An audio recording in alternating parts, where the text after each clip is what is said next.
എല്ലാവർക്കും എൻ്റെ പുതിയ വീഡിയോയിലേക്ക് സ്വാഗതം. ഇന്ന് ഞാൻ ഇവിടെ തയ്യാറാക്കാൻ പോകുന്നത് വളരെ എളുപ്പത്തിൽ ഉണ്ടാക്കിയെടുക്കാൻ പറ്റുന്ന അടിപൊളി ടേസ്റ്റോട് കൂടിയ ഒരു ബിരിയാണിയാണ്. കുക്കർ ബിരിയാണി. ബാച്ചിലേഴ്സ് ആയിട്ടുള്ളവർക്കും അതുപോലെ മടി പിടിച്ചിരിക്കുന്ന സമയത്ത് ഒരു ബിരിയാണി കഴിക്കണം എന്ന് തോന്നുമ്പോൾ വളരെ എളുപ്പത്തിൽ ഒരു 10 മിനിറ്റ് കൊണ്ട് നമുക്ക് ഉണ്ടാക്കിയെടുക്കാൻ പറ്റുന്ന നല്ല ടേസ്റ്റോട് കൂടിയ ഒരു ബിരിയാണിയാണിത്.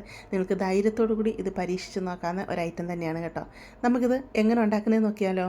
ഇവിടെ ഞാനൊരു പാത്രത്തിലോട്ട് 2 ടീസ്പൂൺ കാശ്മീരി ചില്ലി പൗഡർ ഇട്ട് കൊടുക്കുന്നുണ്ട്.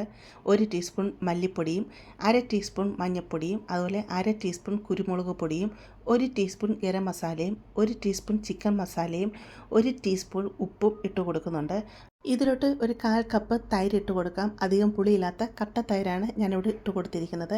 ഇതിനെ നല്ലതായിട്ടങ്ങ് മിക്സ് ചെയ്തെടുക്കാം. ഇവിടെ ഞാൻ 600 ഗ്രാം ചിക്കനിലാണ് ചെയ്തെടുക്കുന്ന ബിരിയാണി കേട്ടോ. 600 ഗ്രാം ചിക്കൻ കഴുകി വൃത്തിയാക്കി കൊണ്ടുവന്നിട്ടുണ്ട്. അത് ഇതിലോട്ട് ഇട്ട് കൊടുത്ത് നല്ലതായിട്ട് മസാല ചിക്കനിലോട്ടൊക്കെ തേച്ച് പിടിപ്പിച്ച് വെക്കാം. എന്നിട്ട് കുറഞ്ഞത് ഒരു അരമണിക്കൂറെന്തെങ്കിലും ഇതിനെ റെസ്റ്റ് ചെയ്യാൻ വെക്കണം. ഞാനിവിടെ 1 മണിക്കൂർ കൂടുതൽ വെക്കുന്നുണ്ട്. ഞാൻ അതുകൊണ്ട് ഫ്രിഡ്ജിലോട്ട് ഇത് മാറ്റുന്നുണ്ട്. ഫ്രിഡ്ജ് ചിൽട്രയിലാണ് ഞാൻ ഇത് വെക്കുന്നത് കേട്ടോ. അധിക സമയം വെക്കുവാണെങ്കിൽ അത്രയും നല്ലതാണ്. നമുക്കിനി ഈ മസാലയ്ക്ക് വേണ്ട സാധനങ്ങൾ എന്താണെന്ന് നോക്കാം. 2 വലിയ സവാള ഞാൻ ഇവിടെ എടുത്തിട്ടുണ്ട്.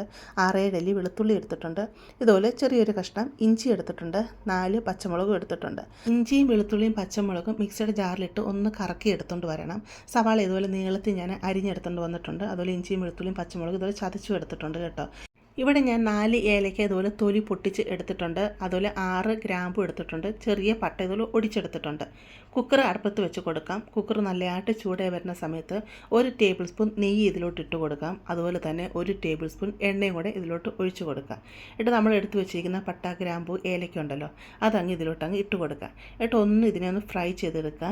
തീ ഇപ്പോൾ മീഡിയത്തിലിട്ട് കൊടുത്തിരിക്കുന്നത് കേട്ടോ. എന്നിട്ട് നമ്മൾ അരിഞ്ഞു വെച്ചിരിക്കുന്ന സവാള ഉണ്ടല്ലോ, സവാള ഇതിലോട്ടങ്ങ് ഇട്ട് കൊടുക്കുക. എന്നിട്ട് ഇതിലോട്ട് 1/2 ടീസ്പൂൺ ഉപ്പും കൂടെ ഇട്ട് കൊടുക്കുക. സവാള പെട്ടെന്ന് വഴണ്ട് വരാൻ വേണ്ടിയാണ് ഈ സമയത്ത് നമ്മൾ ഉപ്പിട്ട് കൊടുക്കുന്നത്. ഈ സമയം തന്നെ ഇതിലോട്ട് കുറച്ച് കറിവേപ്പിലൂടെ ഇട്ട് കൊടുക്കാം. എന്നിട്ട് നമുക്കിനി നല്ല രീതിയിൽ ഒന്ന് വഴറ്റിയെടുക്കാം. പകുതി മുക്കാൽ ഇതൊന്ന് വഴണ്ട് വരണം. ഇപ്പോൾ ദാണ്ട് ഇവിടെ ഇത് പകുതി മുക്കാലും വഴണ്ട് വന്നിട്ടുണ്ട്. നമ്മൾ ചതച്ച് വെച്ചിരിക്കുന്ന ഇഞ്ചി വെളുത്തുള്ളി പച്ചമുളക് അതുണ്ടല്ലോ, അത് ഈ സമയത്ത് അങ്ങ് ഇട്ട് കൊടുക്കാം. ഇട്ട് കൊടുത്തിട്ട് നല്ലതായിട്ട് ഇളക്കി കൊടുക്കാം. ഇഞ്ചിയുടെയും വെളുത്തുള്ളിയുടെയും പച്ചമുളകിൻ്റെയൊക്കെ ആ ഒരു പച്ച സ്മെല്ല് നല്ലതായിട്ടൊന്ന് മാറി വരണം. അതുവരെ നമുക്കിതിനൊന്ന് വഴറ്റിയെടുക്കാം. ഇപ്പോൾ എൻ്റെ സ്മെല്ലൊക്കെ മാറി നല്ലതായിട്ട് വഴണ്ട് വന്നിട്ടുണ്ട്. ഈ സമയത്ത് 2 ചെറിയ തക്കാളി ഞാൻ അരിഞ്ഞെടുത്തിട്ടുണ്ട്. വലിയ തക്കാളിയാണ്, 1 തക്കാളി ഇട്ട് കൊടുക്കുക കേട്ടോ. അപ്പോൾ തക്കാളിയും കൂടി ഇട്ട് കൊടുത്ത് നമുക്കിതിനെ നല്ലതായിട്ടൊന്ന് വഴറ്റിയെടുക്കണം. തക്കാളി ഇവിടെ നല്ല രീതിയിൽ വഴണ്ട് വന്നിട്ടുണ്ട്. നല്ലതായിട്ട് ഉടഞ്ഞ് തന്നെ വന്നിട്ടുണ്ട്. നമ്മൾ ഈ മാരിനേറ്റ് ചെയ്ത് വെച്ച ചിക്കൻ ഉണ്ടല്ലോ, ചിക്കൻ ഇതിലോട്ട് അങ്ങ് ഇട്ട് കൊടുക്കാം. ചിക്കനോട് ഇട്ട് കൊടുത്ത് നല്ലതായിട്ട് ഇതിനെ ഇളക്കി അങ്ങ് മിക്സ് ചെയ്യാം. ചിക്കൻ നല്ലതായിട്ട് ഇളക്കി മിക്സ് ചെയ്ത് കഴിയുമ്പോൾ ചിക്കനിൽ നിന്ന് കുറച്ച് വെള്ളമൊക്കെ ഇറങ്ങി വരും. അപ്പോൾ നല്ല രീതിയിൽ തന്നെ ഇതിനെ ഇളക്കി മിക്സ് ചെയ്യുക. നല്ലതായിട്ട് മിക്സ് ചെയ്ത് കഴിഞ്ഞ് കഴിഞ്ഞാൽ നമുക്ക് കുക്കർ അങ്ങ് അടച്ചു കൊടുക്കാം. കുക്കറിൻ്റെ വെയിറ്റ് മാറ്റിയിട്ട് വേണം കുക്കർ അടച്ചു കൊടുക്കാനായിട്ട്. എന്നിട്ട് തീ കുറച്ച് വെച്ച് ഒരു 10 മിനിറ്റ് ചിക്കൻ വേവിച്ചെടുക്കണം. 10 മിനിറ്റ് കഴിഞ്ഞ് കഴിയുമ്പോഴത്തേക്ക് ചിക്കനിലോട്ട് മസാലയൊക്കെ പിടിച്ച് അതിൽ നിന്ന് ആവശ്യത്തിന് വെള്ളമൊക്കെ ഇറങ്ങി വന്ന് ചിക്കൻ കുറച്ചൊക്കെ വെന്ത് വരും. ഈ ഒരു പരുവം വേണം ആയി വരാനായിട്ട്. ചിക്കൻ അടച്ചു കൊടുത്താൽ ഇടയ്ക്കൊന്ന് ഇളക്കിയിട്ട് കൊടുക്കണം കേട്ടോ, അതല്ലെങ്കിൽ അടിക്ക് പിടിക്കും കേട്ടോ. ഇതിലോട്ട് 1/2 കപ്പ് പുതിനയില ഇട്ട് കൊടുക്കുന്നുണ്ട്. അതുപോലെ 1/2 കപ്പ് മല്ലിയിലയും കൂടെ ഇട്ട് കൊടുക്കുന്നുണ്ട്. മല്ലിയിലയും പുതിനയിലയൊക്കെ ഇട്ട് കൊടുത്ത് നല്ല രീതിയിൽ നമുക്ക് ഇളക്കി കൊടുക്കാം. എന്നിട്ട് നമുക്കിതിലേക്ക് ആവശ്യത്തിന് വെള്ളം ഒഴിച്ച് കൊടുക്കാം. ഞാൻ ഇതിലോട്ട് 2 കപ്പ് ബസ്മതി അരിയാണ് ഇട്ട് കൊടുക്കുന്നത്. അപ്പോൾ 1 കപ്പിന് 1 കപ്പ് വെള്ളം എന്ന അളവാണ് നമ്മൾ എടുക്കുന്നത്. 1 കപ്പ് അരിക്ക് 1 കപ്പ് വെള്ളം, അങ്ങനെയുള്ള അളവ്. തിളപ്പിച്ച വെള്ളമാണ് ഞാൻ ഇവിടെ എടുക്കുന്നത്. 2 കപ്പ് തിളപ്പിച്ച വെള്ളം ഞാൻ ഇതിലോട്ട് ഒഴിച്ച് കൊടുത്തിട്ടുണ്ട്. നല്ല രീതിയിൽ മിക്സ് ചെയ്ത് കൊടുക്കുക. അരമുറി നാരങ്ങയും കൂടെ നമുക്കിതിലോട്ട് പിഴിഞ്ഞ് ഒഴിച്ച് കൊടുക്കാം. ഇതിലോട്ട് ആവശ്യത്തിനുള്ള ഉപ്പും കൂടെ ഇട്ട് കൊടുക്കാം. ഞാൻ 1 ടീസ്പൂൺ ഉപ്പും കൂടെയാണ് പിന്നെ ഇട്ട് കൊടുത്തിരിക്കുന്നത്. നല്ലതായിട്ട് ഇതിനെ ഇളക്കി മിക്സ് ചെയ്യുക. ഗ്രേവി നല്ല രീതിയിൽ തിളച്ച് വന്ന് കഴിയുമ്പം ഇതിലോട്ട് നമുക്ക് അരി ഇട്ട് കൊടുക്കാം. ഞാൻ 2 കപ്പ് ബസുമതി അരി നല്ലതായിട്ട് കഴുകി വെള്ളം പോകാനായിട്ട് ഒരു അരിപ്പിലോട്ട് വെച്ച് കൊടുത്തിരുന്നു. വെള്ളത്തിലൊന്നും ഇതിനെ കുതിരാൻ ഇടേണ്ട ആവശ്യമില്ല. നമ്മളിത് ചോറ് കുക്കറി വെക്കുന്നതുകൊണ്ട് തന്നെ ഇതിനെ കുതിരാൻ ഇടല് കേട്ടോ. കഴുകി കഴിഞ്ഞാൽ വെള്ളം വാലാൻ വെക്കുക. വെള്ളം വാർന്ന് കഴിഞ്ഞിട്ട് നമുക്ക് ഇതിലോട്ട് ഇട്ട് കൊടുക്കാം. അരി ഇട്ട് കൊടുത്ത് നല്ല രീതിയിൽ ഇളക്കി മിക്സ് ചെയ്യുക. എന്നിട്ട് നമുക്കിനി കുക്കർ അടച്ച് വെക്കാം. ഇപ്പോൾ കുക്കർ അടച്ച് വെക്കുമ്പോഴും അതിൻ്റെ വിസിൽ മാറ്റിയിട്ടാണ് ഞാൻ അടച്ച് വെച്ചിരിക്കുന്നത്. വെയിറ്റ് ഇട്ട് കൊടുക്കുന്ന ആ ഒരു ഭാഗം ഉണ്ടല്ലോ, ആ ഭാഗത്തിൽ കൂടെ നല്ല രീതിയിൽ ആവി പുറത്തോട്ട് വരണം. ആ സമയമാകുമ്പോൾ മാത്രം ഇതിലോട്ട് വെയിറ്റ് ഇട്ട് കൊടുക്കുക. ഈ സമയത്ത് ഞാൻ തീ മീഡിയത്തിലാണ് ഇട്ട് കൊടുത്തിരുന്നത് കേട്ടോ.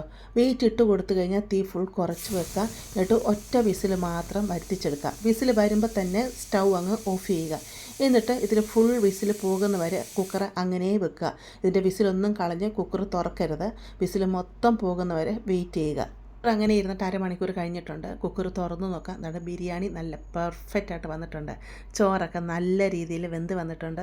ഒരു തുള്ളി വെള്ളം പോലും എൻ്റെ അടിയിലില്ല കേട്ടോ. ചോറൊന്നും കുഴഞ്ഞു പോയിട്ടില്ല, ചിക്കനൊന്നും ഉടഞ്ഞു പോയിട്ടില്ല. നല്ല പെർഫെക്റ്റ് ആയിട്ട് വന്നിരിക്കുന്നത്. ഈ സമയത്ത് നിങ്ങൾക്ക് കാണുമ്പോൾ അറിയാം മസാലയൊക്കെ ഈ ചോറെ പിടിച്ചിട്ടാണ് ഇരിക്കുന്നത്. ചിക്കൻ ഇല്ലാതെ തന്നെ ഈ ചോറ് തന്നെ കഴിക്കാനുണ്ടല്ലോ എന്തോ ടേസ്റ്റെന്നറിയാമോ? അടിപൊളി ടേസ്റ്റാണ് കേട്ടോ. ഇപ്പം ഞാൻ 5 ലിറ്ററിൻ്റെ കുക്കറാണ് എടുത്തിരുന്നത്. അപ്പോൾ നിങ്ങൾക്കിതിൽ 3 ഗ്ലാസ് അരി വരെ ഇട്ട് കൊടുക്കാം കേട്ടോ. 3 ഗ്ലാസ് എന്ന് പറഞ്ഞാൽ 250 ml കപ്പിൻ്റെ അളവാണ് ഞാൻ പറയുന്നത് കേട്ടോ. അങ്ങനത്തെ 3 കപ്പിൻ്റെ അളവാണ് പറഞ്ഞിരിക്കുന്നത്. അന്നേരം നിങ്ങൾ 3 കപ്പ് ചോറാണ് വെക്കുന്നത് എന്നുണ്ടെങ്കിൽ ഇപ്പം നമ്മൾ ചിക്കനൊക്കെ പുരട്ടി വെച്ച സമയത്ത് 2 ടീസ്പൂണ് മുളക് പൊടി എന്നുള്ളത് 3 ടീസ്പൂൺ മുളക് പൊടി എടുക്കുക.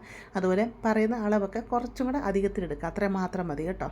ഞാൻ എടുത്ത 2 ഗ്ലാസ് അരിക്കാണെങ്കിൽ 4 പേർക്കും നന്നായിട്ട് കഴിക്കാനുള്ള ബിരിയാണി കിട്ടും കേട്ടോ. അപ്പോൾ 3 ഗ്ലാസ്സൊക്കെ എടുക്കുകയാണെങ്കിൽ ബിരിയാണി ഇപ്പോൾ അധികത്തിൽ കിട്ടും. അപ്പോൾ നിങ്ങളെല്ലാവരും എളുപ്പത്തിലുള്ള ഈ കുക്കർ ബിരിയാണി ഒന്ന് തയ്യാറാക്കി നോക്കുക. നിങ്ങൾക്ക് തീർച്ചയായിട്ടും ഇത് ഇഷ്ടപ്പെടും. ഞാൻ കുറച്ച് ക്യാഷ്നട്ട് ഇതുപോലെ കിസ്മിസൊക്കെ നെയ്യിൽ വറുത്തിട്ട് ഇതിൻ്റെ മുകളിലോട്ട് ഇട്ട് കൊടുക്കുന്നുണ്ട്. നല്ലൊരു ഡെക്കറേഷന് വേണ്ടിയാണ് ഇട്ട് കൊടുക്കുന്നത്. കുറച്ച് പുതിനയിലയും മല്ലിയിലൊക്കെ ചെറുതായിട്ട് അരിഞ്ഞത് അത് ഇതിൻ്റെ മുകളിലോട്ട് ഇട്ട് കൊടുക്കുന്നുണ്ട്. അത് ഞാൻ വീഡിയോ എടുക്കുമ്പോൾ ഫോട്ടോ ഒക്കെ എടുക്കുമ്പോൾ ഒരു ഭംഗിക്ക് വേണ്ടിയാണ് ഇട്ട് കൊടുത്തിരിക്കുന്നത് കേട്ടോ.